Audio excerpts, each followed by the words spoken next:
તો સુરત શહેરમાં અદાણી ગ્રુપના કર્મચારીઓ શહેર પોલીસ સામે ગંભીર આરોપ લગાવ્યા છે। હજીરા અને ઈચ્છાપુર પોલીસ મથકના પીઆઈ હડતાલ પર ઉતરેલા કર્મચારીઓને ધમકાવી રહ્યા હોવાના આક્ષેપ સાથે મોટી સંખ્યામાં કર્મચારીઓ પોલીસ કમિશનર કચેરીએ પહોંચ્યા હતા। તો અદાણી ગ્રુપમાં ક્રેન પર કામ કરતા કર્મચારીઓ પગાર વધારો સહિતની માંગોને લઈને હડતાલ પર ઉતાર્યા છે। તો કર્મચારીઓનો આરોપ છે કે પોલીસ ફોન કરીને ફરી નોકરીએ જવા દબાણ કરી રહી છે અને માનસિક હેરાનગતિ કરી રહી છે। હાલ અંદાજે 80 જેટલા કર્મચારીઓ હડતાલ પર હોવાનું પણ સામે આવ્યું છે। પોતાની વિવિધ માંગણીને લઈ અદાણી કંપનીમાં છેલ્લા 6 મહિનાથી રજૂઆતો કરી રહ્યા હતા, પરંતુ એ લોકોની રજૂઆતનું નિરાકરણ ન આવતા ગત તારીખ 25થી છોકરાઓ અનિશ્ચિત મુદત માટે હડતાલ પર ઉતર્યા છે। આ હડતાલ છોકરાઓ કંપનીના ગેટ પર જઈને નથી કરી રહ્યા, છોકરા ઘરેથી જ નથી જઈ રહ્યા, તેમ છતાં પણ કંપનીના અધિકારીઓ, ઈચ્છાપુર પીઆઈ અને હજીરા પીઆઈ દ્વારા આ છોકરાઓને વિવિધ મેન્ટલી ટોર્ચર કરવામાં આવ્યું છે।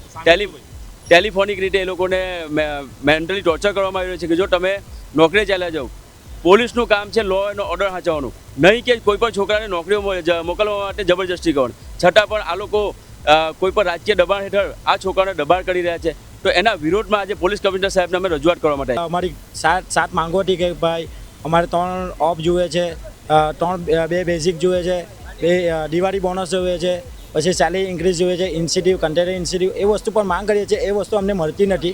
જ્યારે અમે વાત કરીએ તો અમને ખાલી ખોટા વાયદા કરે છે, આ તારીખ આપે છે, આ તારીખ પછી અમારો પ્રોબ્લેમ છે તે સોલ્વ થતો નથી।